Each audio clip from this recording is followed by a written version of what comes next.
ఓం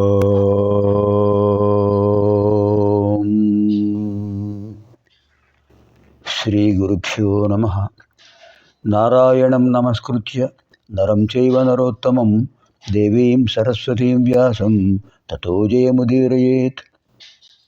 ఆదౌ దేవకి దేవి గర్భజన్నం గోపీగృహే వర్ధనం మాయాపూతన జీవితాపహరణం గోవర్ధనోద్ధారణం కంసచ్ఛేదన కౌరవాదిహననం కుంతీసుతాన్ పాలనం ఏతద్భాగవతం పురాణకథితం శ్రీకృష్ణలీలామృతం. ఓం క్లీం శ్రీకృష్ణాయ గోవిందాయ గోపీజనోల్లభాయ నమః. ఓం క్లీం శ్రీకృష్ణాయ గోవిందాయ గోపీజనోల్లభాయ నమః. ఓం క్లీం శ్రీకృష్ణాయ గోవిందాయ గోపీజనోల్లభాయ నమః. ఓం క్లీం శ్రీకృష్ణాయ గోవిందాయ గోపీజనోల్లభాయ నమః. ఓం క్లీం శ్రీకృష్ణాయ గోవిందాయ గోపీజనోల్లభాయ నమః. ఓం క్లీం శ్రీకృష్ణాయ గోవిందాయ గోపీజనోల్లభాయ నమః. ఓం క్లీం శ్రీకృష్ణాయ గోవిందాయ గోపీజనోల్లభాయ నమః. ఓం క్లీం శ్రీకృష్ణాయ గోవిందాయ గోపీజనోల్లభాయ నమః. ఓం క్లీం శ్రీకృష్ణాయ గోవిందాయ గోపీజనోల్లభాయ నమః. ఓం క్లీం శ్రీకృష్ణాయ గోవిందాయ గోపీజనోల్లభాయ నమః. ఓం క్లీం శ్రీకృష్ణాయ గోవిందాయ గోపీజనోల్లభాయ నమః.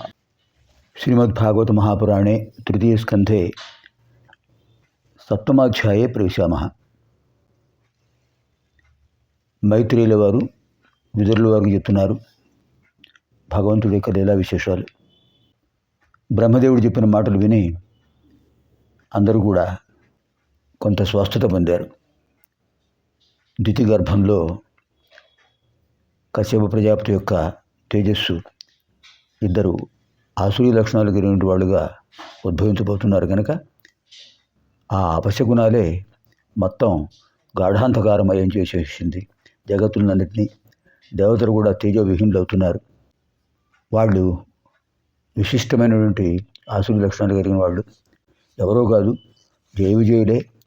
శ్రీ మహావిష్ణువు యొక్క పార్షదులు, పారిపార్శ్వకులు. సనకాది ముందు యొక్క హెచ్చరికతో వాళ్ళు ఆసురీ జన్మలు పొందారు. అందులో కృతయుగం వారి యొక్క మొదటి జన్మ హిరణ్యాక్ష హిరణ్యకశిప. మనం చెప్పేటప్పుడు హిరణ్యాక్ష హిరణ్యకశిప అంటుంటాం, కానీ ముందు పుట్టినవాడు హిరణ్యకశిపుడు, తర్వాత పుట్టినవాడు హిరణ్యాక్షుడు. వాళ్ళు ఆ శిశువులు జన్మించే సమయంలో మొత్తం చతుర్దశ భవనాలు కూడా గాఢాంధకారమయం అయిపోయాట.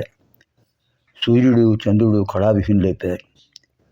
భయంకరమైన వాయువులు వీచాయి. మనకు ఇదే సన్నివేశం మహాభారతంలో కనిపిస్తుంది. వేదవ్యాసుల వారు వర్ణిస్తారు. దుర్యోధనుడు పుట్టినప్పుడు అనిర్వచమైనటువంటి దురాగతాలు, ఒక అశుభ శకునాలు, గాడిదల ఏడుపులు, నక్కల కూతలు, కుక్కల ఏడుపులు ఎన్నో ఏర్పడ్డాయట. భయంకరమైన ఉత్పాతాలు, ఉల్కాపాతాలు. కురుక్షేత్ర సంగ్రామానికి వాడే కారణం. అంతేదా జరగబోయే భవిష్యత్తును ముందే సూచించేవే అపశకునాలు. అలాంటివి జరిగాయి. ఆకాశం అంతా చీకట్లు గమ్మాయి. ఎక్కడ వెలుగు రేఖలు ఎక్కడ కనపట్టాల. ప్రకృతి అంతా కూడా విపరీతంగా అనిపిస్తుంది. ఈ అశుభ సూచనలతో సనక సనందన సనత్కుమార సనాతనులు తప్ప మిగతా వాళ్ళందరూ భయభ్రాంతులయ్యారు. 100 సంవత్సరాల పాటు ఆవిడ తన గర్భాన్ని రక్షించుకుంది. కారణం, అయ్యో పుట్టబోయేవాళ్ళు ఎంత లోకానికి అపకారం చేస్తారో, కశ్యప ప్రజాపతికి చెడ్డ పేరుని తెస్తారు అని చాలా బాధపడుతూ ఎన్నాళ్ళు ఆపుకోగలదు. 100 సంవత్సరాల పాటు ఆ రాక్షసుల యొక్క తేజస్సులను తనలో ఆపగలిగింది. హద్దు దాటింది, ఇంకా ఆపలేదు. ఎప్పటికైనా ప్రశంసవలసిందే కదా మాతృమూర్తి. అలా వాళ్ళకు జన్మనిచ్చింది. కవల పిల్లలు. పుట్టినవాడు హిరణ్యకశిపుడు. కొన్ని క్షణాల తర్వాత హిరణ్యాక్షుడు. ఇద్దరు కూడా విశేషమైనటువంటి కశ్యప ప్రజాపతి యొక్క తేజస్సుతో ఆవిర్భించినవాడు కనుక ఆసురీ లక్షణాలు ఉన్నప్పటికీ కూడా దినదిన ప్రవర్ధమానులయ్యారు. కొండల్లా అయిపోయారు. పర్వతాల్లాగా అద్భుతమైన శరీరాలు వచ్చేసేవాడకు. భయంకరమైన అరుపులు, కేకలు, పెడబొబ్బలు. ఇది వాళ్ళ పరిస్థితి. ఇద్దరు కూడా తపస్సు చేశారు, బ్రహ్మ దగ్గర నుంచి వరాలు పొందారు. జలములలో తప్ప తనకు ఎక్కడా మరణం రాకూడదు అని హిరణ్యాక్షుడు అడిగాడు. కారణం, ఆయనకు జలం అంటే చాలా ఇష్టం. జలములు జీవన ప్రదాతములు, జీవన ప్రధానాలు, ప్రాణాలను రక్షించేవి నీరు. అటువంటి నీరు తనకు బలాన్ని ఇస్తుంది. ఎంతసేపు నీళ్ళల్లో ఆడుకోవటమే, సముద్రంలో ఈదటమే, నదుల్లో ఈదటమే అతనికి ఎంతో ఇష్టం. అంచేత తనకు ఆ జలం వల్ల తనకు భయం లేదు. ఏ జీవి వల్ల కూడా తనకు మరణం రాకూడదు, జలం మీద తప్ప. జలంలో మరణం తప్పదు కదా. బ్రహ్మ చెప్పాడు, పుట్టినవాడు గిట్టక మానడు అని. అంటే నాకు ఎవరి వల్ల మరణం రాకూడదు, కానీ జ్వరానికి నేను ప్రాధాన్యం ఇస్తున్నాను. జ్వరంలో నాకు మరణం వచ్చినా పర్వాలేదు, ఎందుకంటే రాదు నాకు తెలుసు. అంటే జ్వరం మీద తప్ప ఇంకెక్కడ నాకు మరణం రాకూడదు అని అడిగేటప్పటికీ తథాస్తు అన్నట్ట గర్వితుడైపోయాడు వాడు, పరబర గర్వితుడైపోయాడు. దిక్పాలకులందరినీ ఓడిస్తూ వచ్చాడు. దేవతలందరూ దాసోహం అన్నారు. బృహస్పతి చెప్పాడు, మీకు ఇది తగిన సమయం కాదు, వాడెవడో కాదు, జయ విజయుల్లో ఒకడు, శ్రీ మహావిష్ణువు యొక్క అద్భుతమైన శక్తి కలిగిన వాళ్ళు, కశ్యప ప్రజాపతి యొక్క తపశక్తి కలిగిన వాళ్ళు తపస్సు చేశారు. అంతే వాళ్ళని జయించడం కష్టం, మీరు కొన్నాళ్ళు అజ్ఞాతంగా ఉండండి అని చెప్పేటప్పటికీ అందరూ కూడా రాగానే అదృశ్యం అయిపోయారు. హిరణ్యాక్షుడు వస్తున్నాడు అంటే వాడు కనిపించకుండా పోయారు. కొంతమంది తప్పించుకుపోయారు.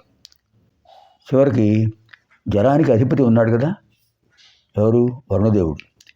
ఆ వరుణదేవుడు విశేషమైన శక్తి కలిగిన వాడు. ఈ వరుణదేవుడు యొక్క నగరాన్ని విభావరి అంటారు. వరుణదేవుడు యొక్క నగరాన్ని, రాజధానిని విభావరి అంటారు. ఆ విభావరి నగరానికి వెళ్ళాడు. వరుణదేవుడు కనిపించాడు.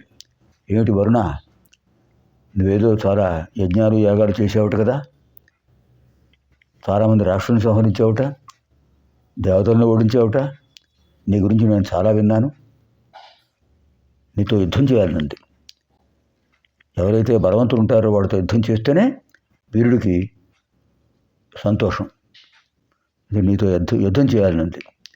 పైగా నువ్వు రాజసూయ యాగం చేసావని కూడా తెలిసింది. రాజసూయ యాగం చేసావంటే రాజులందరినీ జయించినప్పుడే కదా రాజసూయ యాగం చేసేది. అలాంటి వాడివి కనుక నీతో నేను యుద్ధం కోరుకుంటున్నాను. రా, నువ్వు యుద్ధానికి ఆహ్వానించినప్పుడు రావాలి, లేకపోతే పిరికి బంధువు అవుతావు, భీరువు అయిపోతావు. వీరుడివా భీరువువా అని అతనికి కోపం తెప్పించేటట్టుగా మాట్లాడాడు. కానీ వరుణదేవుడు ప్రశాంతమైన మనసు కలిగిన వాడు కదా. దైవీ లక్షణాలు ఏమిటండి? సత్యం, ధర్మం, శాంతి, అహింస, సహనం. సహనంలో గొప్ప సహనం కలిగినవాడు వరుణదేవుడు. అన్నాడు, మహావీర, నువ్వు గొప్పవాడివే, నేను కాదన్ను, కానీ నీతో యుద్ధం చేయగలిగే శక్తి ఒక్కరికే ఉంది. ఆయనే శ్రీ మహావిష్ణువు. ఆయనతో యుద్ధం చేయి, కీర్తి ప్రతిష్టలు లభిస్తాయి, విజయమో వీరస్వర్గం తేలిపోతుంది. నాతో ఎందుకు? నేను ప్రస్తుతం యుద్ధ విముఖుణ్ణి, నేను యుద్ధం చెయ్యను అని చెప్పాడు.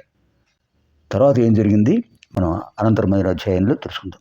శ్రీమద్భాగవతే మహాపురాణే పారమహంస్యాం సంహితాయాం తృతీయ స్కంధే సప్తదశోధ్యాయః. స్వస్తి.